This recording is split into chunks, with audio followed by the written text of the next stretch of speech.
Hey everyone, welcome to the Steadily podcast. My name's Scott Brown, Partnerships Account Executive here, and today we've got Quentin at PadSplit here joining us. He's the General Manager. Quentin, appreciate you joining. Thanks so much, Scott. It's great to be here. The easiest way for us to describe it is kind of using what you already know.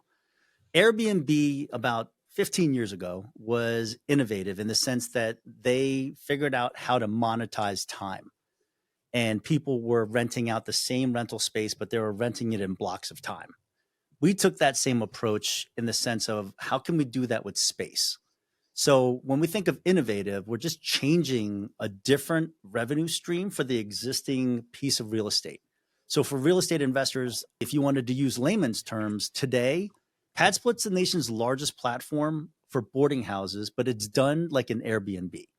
So when they think of innovation, our platform, very similar to Airbnb, we handle the demand side or tenant member aggregation. So we collect all the members that want to book and we provide that. And then our service also provides for all of the digital revenue collection. All of our members pay digitally. So we handle 97% accuracy for collections rates. And then our platform allows for all the comms in between. So when you think of like innovation, it allows a different exit for real estate investment. And that's kind of the most innovative way for us to think about it. But we attack it not from the sense of Airbnb, landing, like these other companies that are doing I want. So it's really expensive, $3,000, $4,000, $5,000, $6,000 for rentals. We do it from a need-based. So our focus is on affordable housing with a lowercase a. We talk about workforce housing, senior living. We talk about all of these people that are on fixed incomes. Why are they paying 60, 65, 70% of their take-home pay in housing? Well, we created a model where the investor can make more money doing something good for the populations they live in, which is provide affordable workforce housing in a single room model in a shared housing facility. That's a lot, but we kind of just rent rooms by the individually by the rooms. It's the easiest way to do it. If you want to try to make it that simple, that's fascinating. Yeah, we do the hardest thing in real estate. I think it is how do you provide safe, affordable housing for an affordable price? We went out and solved the hardest part. And in my vision of how I think, PadSplit's going to blow up, we're going to be like Uber. There's going to be a different Uber Black and an Uber Share and an Uber. We're going to have that version at some point, but we're making our bones by doing the hardest part first. And then the rest will be easy as we, grow up to become the full-size company we want to be. Wow, that's fascinating. Quentin, I'm sure you probably could attest to this. That probably never been demand higher for something like that for a product in that type of market, and especially with how much the housing cost has been lately. I'm sure your guys' demand is unparalleled as far as now. Yeah, Scott, I have I'm older, much older than you. I have a 15, almost a 16-year-old daughter, and this summer she introduced me to this TV show she was watching called The Summer I Turned Pretty. And I came back to our company in every meeting. And that was like literally my line in the bag. I was like, guys, this is the summer we turn pretty.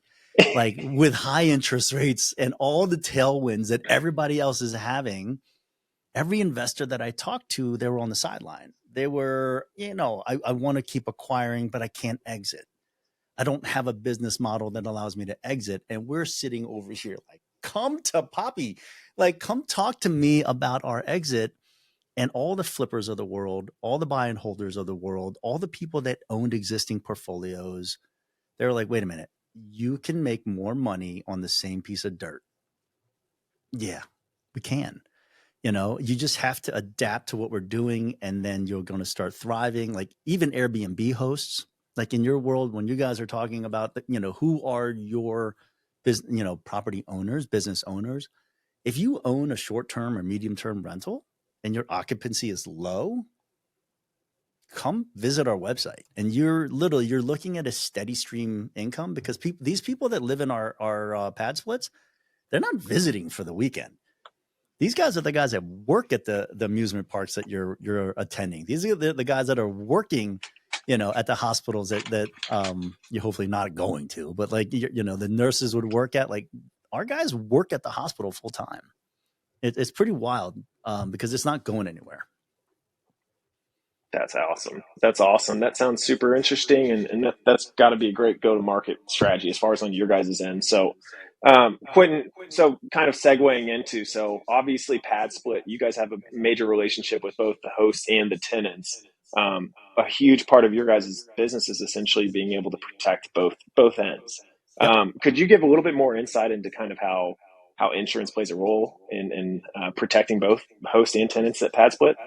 Yeah. I'll start with the member side, right? When our members are members of our membership at PadSplit, and then that's how they can move if they like, they can transfer from one house to the next to the next. Like, the best stories that I've ever heard are one member can start at a really reasonable rate, $139 a week. We charge by the week because we match up to how people get paid. But in order to become a member, you have to pass a vigorous background check and criminal background check. And then you have to pass an income verification so that you can qualify for what level rooms that you want to book. So everybody has the same similar background. And then from that standpoint, you have, it's highly suggested that you get renter's insurance because you are renting the products and everything that's in your specific room.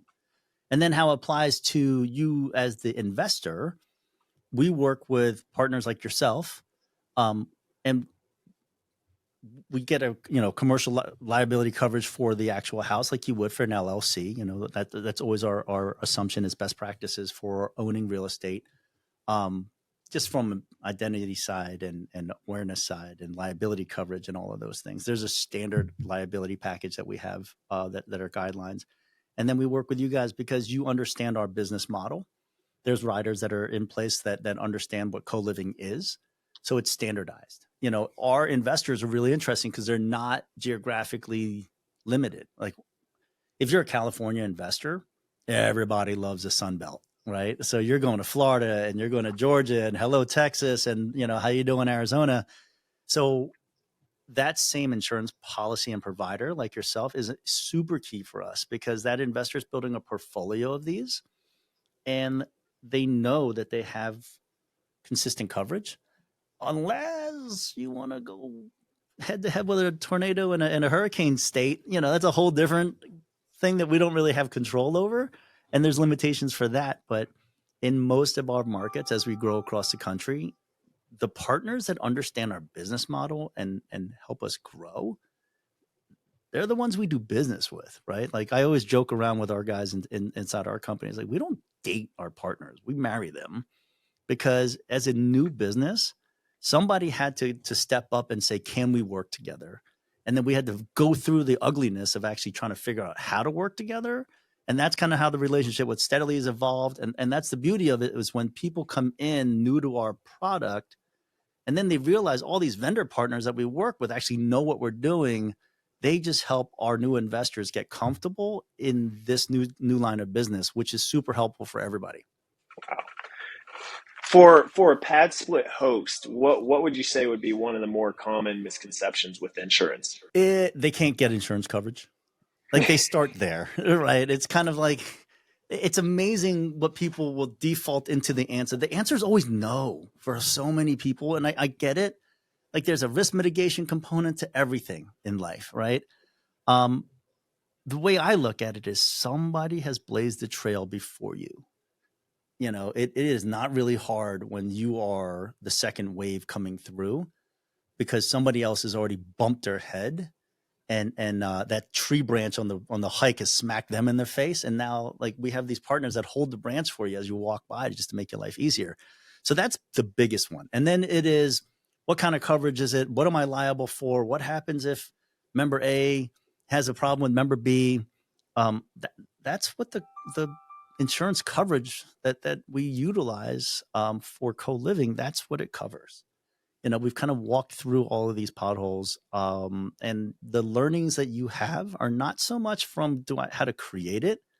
It is, what does everybody else use? Does it apply to me? Am I covered for what I need to get covered for?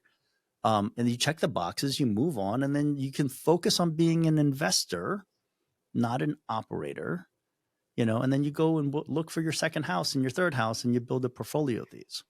That's great. What are some specific needs that PadSplit hosts would have in the insurance side of business? So we have really, it's pretty straightforward, right? We have $1 million commercial liability coverage, and then we have a $2 million aggregate. Most hosts carry an umbrella on top. I do. I'm a host. I'm an investor. That's just how I'm set up, right? The minimum is 1 million, 2 million, and then that's what our leases require to work with. So you as an individual, you can find your insurance provider that does it. The thing that's interesting is those who have one form of rental, whether it's single, short term, whether it's long term, whether it is commercial, not all insurance providers get what we do. It's kind of like property managers. They come to us and they're like, oh, I've been doing this for years. Okay. And I got a property manager who's been 27 years doing this. And then after the first month, the property manager is like, that is a different animal. I don't really want to play. Same thing for insurance. It's like, okay, why reinvent the wheel? The property it is an investment property that looks and fits, and it's going to fit into our model. Here's our partner in insurance with Steadily. Go talk to them, and they will guide you through what you're actually stressing about. And they will tell you what the requirements are, because you are one of hundreds of policies that they are covering for our individual hosts. And then as you grow and your portfolio grows, those requirements actually change, because you're trying to cover liabilities for yourself, which were different at one house as an investant versus I own a portfolio of these, and how do I mitigate that risk? And they can handle that differently. And I think that's the evolution of it. Is it's not their first rodeo. Easiest way for me to kind of put it in layman's terms is make it as easy as it is, possible for yourself. Insurance shouldn't be the reason why your investment, goes sideways, but it quickly is, because I've heard some horror stories about like, well, I had a mom and pop guy did this and they thought I was covered right until the point I had to get paid. Like the worst case scenario usually ends with, and the insurance didn't cover it. Well, when do you figure that out? Well, when the check doesn't come, right? But in reality, if you work with somebody who's kind of like experienced in it, it's much easier for them to kind of understand, like, look, these are the things that we need to mitigate against. We've covered against this. This is what your policy covers. A much more comfortable night of sleep. I think that's essentially what insurance is for, right? Awesome. Quentin, specifically for PadSplit, could you give a little bit more information as far as like how shared spaces and like short-term tenancies might play a role with insurance? I'm trying to think. As far as the policy goes, there's a rider around co-living and shared housing. And it simply covers what it is that we functionally do in the house, right? I think the policies that you would have if you were a long-term rental, it just covers something differently, because it's a 12-month term. It is what it is. It's just a different coverage piece. For us, the rider actually covers and understands what our business model is, and people don't understand that it's not short-term. Like our members on average stay about 9 months. So it's much more like medium-term rentals in the real estate talk space. Like our leases are 31 days to start off with, but our members actually stay 9 1/3 months is the average across the country. So as far as like what insurance requirements you have, not very much different than your standard rentals, except there's a rider that covers the fact there are multiple people living, similar to like student housing. I think that was the most synonymous type of coverage when people talked about, well, is it similar to this? Yeah. Like if you needed to go apples to semi apples, like that Granny Smith is kind of looking like, this gala apple. That's kind of the easiest way to get somebody comfortable with what we're talking about. But as it comes to, do I have to get specific coverage for a co-living and shared living and single room occupancy coverage? There was a simple rider that was created for our package. Like your legal department and our legal department had a really long conversation. At the end, they came out with um, I don't know, a legal document that covers actually what it is that we needed to cover. And then from there, that's the one that was implemented for every host coming inbound. So the policies are really, they're uniquely the same with the caveats of what states that you're in. Because we're national, there's some states that you actually, it's not just you. No insurance provider wants to provide coverage in Florida. And that's a problem that they're dealing with and overcoming. And there's certain cities like I think Houston, New Orleans, the hurricane states and the hurricane cities. And we're well aware of which ones that they are. But there's plenty of other states in the country that we're moving into that our hosts are defaulting back to the easiest solution for their insurance needs, which is right now it's you guys. You guys are a wonderful partner for us. Love to hear it. Love to hear it. So, Quentin, I got a hypothetical here for you. Oh Let's boy. say that you're a brand new PadSplit host. How would you go about making sure that you get quality insurance coverage? Basically, like with liability, property damage, loss of income coverage. Like, how would you maybe handle like those three specific, maybe? Yeah. The biggest thing for us is because of our partnership, we actually have a landing page for you guys. Like we direct our hosts to go to, I believe it's steadily.com/PadSplit, right? So they just go right to the landing page and they submit their information. And then it's routed to your agents on your side per state because each state has their own individual pieces. And then from there, there's kind of like the default coverage that the platform needs for the house coverage of what's actually the business that's running inside of the house. So that's where the policy is essentially the same. What's covered by and necessary for the state, that's up to you. And then as the investor goes, the unique things about it are if I am a large portfolio owner, like loss of rental or like certain different coverages, they can tweak it as they need to. And you will find that you're going to tweak that as you continue to build your portfolios because you may want to pay more for more coverage earlier because you're needing full coverage. And then as your portfolio grows and your cash flow is what it is, you may actually want to self cover, some things that you were paying premiums for before. And that's the beauty of it is that you will evolve as a real estate investor, whether it's our platform or not. Like the beauty of our platform and our exit is that it's just one of many. So you can have high cash flow in pad splits, subsidizing high appreciation in Airbnbs, subsidizing flips, right? And because you have insurance provider here, they actually can play in all three of these. And then it's up to you and the insurance agent to actually find out which products are best for the multiple properties that you're dealing with. I think, just in my own experience, the insurance component of it was originally like taught to me as if it was just a cost item. Right. And then as it's evolved and as I've gotten a little bit more sophisticated about it, I realize that it's a support mechanism for what it is that I'm trying to do. And if you use it like that as a partner and just kind of like talk through it instead of just writing a check every month, you just get so much more value out of your relationships with all of your vendors if you engage them to do so. Like it's hard for them to come out of the gate and tell you if you're not asking, right? And it's kind of hard to know what questions to ask if you've never done it before. So it's kind of like a cart before the horse thing. But my suggestion to anybody who's watching, if you have an insurance provider and you don't talk to them about, the benefits of it, you're missing out because that's what they do for a living. It's fun.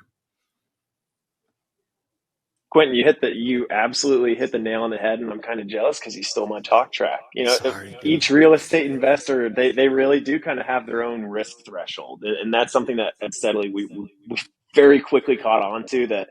Investor A is going to be very different from investor B. So basically, kind of working through on their risk threshold of 10 different properties. They're going to be looking at that risk threshold different in different markets versus an investor that has two properties in the same market or in different areas. So, yeah, it really is a situation by situation, property by property situation a lot of the times here. Yeah. And I think that's the fun part about kind of, this is what I've learned is partners like you have more experience up and down the pipe of working with different investors.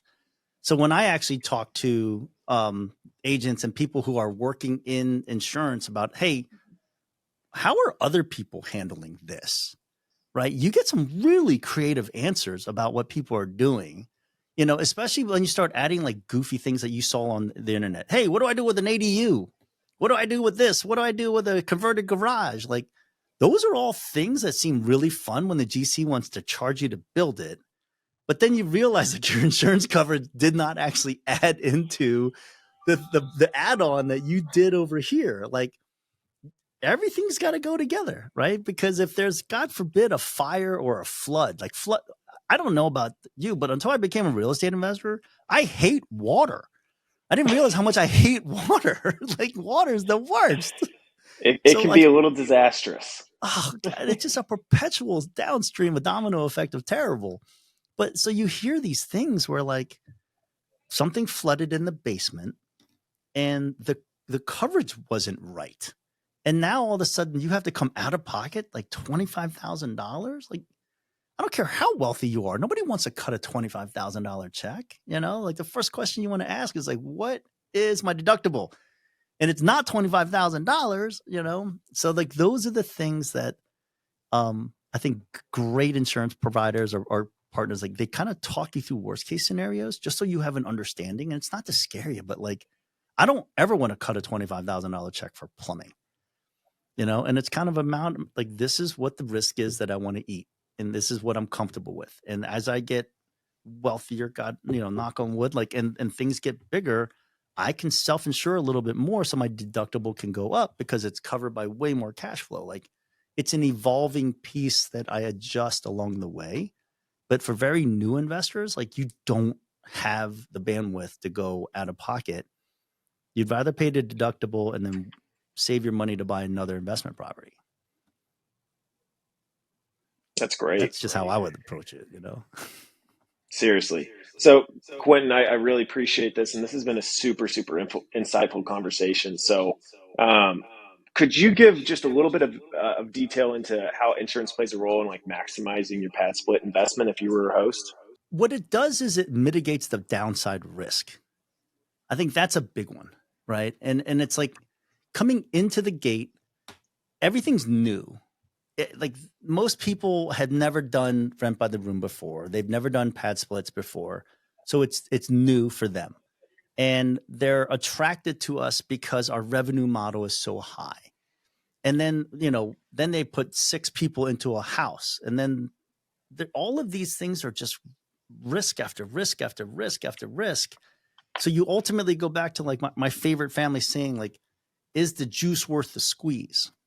That's ultimately the answer that real estate investors come to when they come to our platform, is like, all right, like, I want to squeeze the juice out of it. I'm going to get multifamily returns out of a single family acquisition, but is the juice worth the squeeze? So that's where the insurance piece of it comes into play, is like, their mind starts wandering through like all the worst case scenario things that can happen. The thing that I wanted to point out where people get freaked out is the premiums that our hosts are paying relative to a long-term rental is significantly lower than you thought.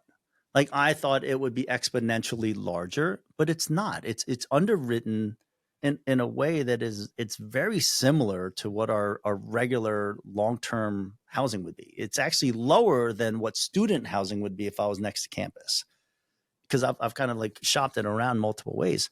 The thing that's really interesting about, the insurance piece of it is that's actually a barrier that new hosts or new investors get into. It is like, I'm not going to be able to insure this because it's new. And the value add of like partners with Steadily and us is that we've already solved for that. So move on to the next concern that you have. This is what the invoice is. Put it in your underwriting. Does it work? And if, like most investors, if the math doesn't work, you move on, right? Go get a better deal. Go beat up your realtor. Go beat up your wholesaler for a better deal so that it underwrites correctly. Because you're not going to have a blank on your P&L for insurance. Like, that's just stupid. And in our platform, they don't let you do it anyway. So it's like, don't complain about the expense costs. Complain about the acquisition costs. Be a good real estate investor. because that line item is going to be there, right? And you might as well make sure that you're going to get covered for what you need. Wow, that's great. Well, Quentin, again, I appreciate your time on our video this afternoon. I think this is going to be really insightful and helpful for pad split hosts and tenants and anybody looking to purchase, rental property insurance or anybody in that kind of realm. So, just to review, guys, in this video we discussed innovative housing and the role that insurance plays in innovative housing, common insurance needs for pad split hosts.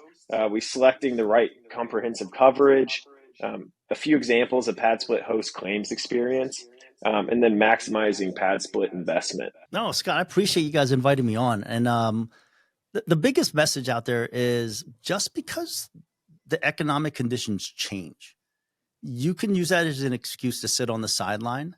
But the people that are like adapting and thriving are the ones that, or they're going to ultimately win. And in real estate, time is the ultimate winner. That's the big learning is if you are on the sideline waiting, somebody else is taking action, and they're adapting to what the situation and the economy allows them to get to. The investors that are converting and adapting into our model for single room occupancy and shared housing, they're just collecting more revenue. And because our revenue is what it is, it allows them to keep acquiring properties while everybody else is on the sideline waiting for 6% interest to come back again. So it's like you can adapt and apply all the same skills that you've always had as a long-term renter or short-term renter, mid-term renter, and then using our exit, find a different revenue stream.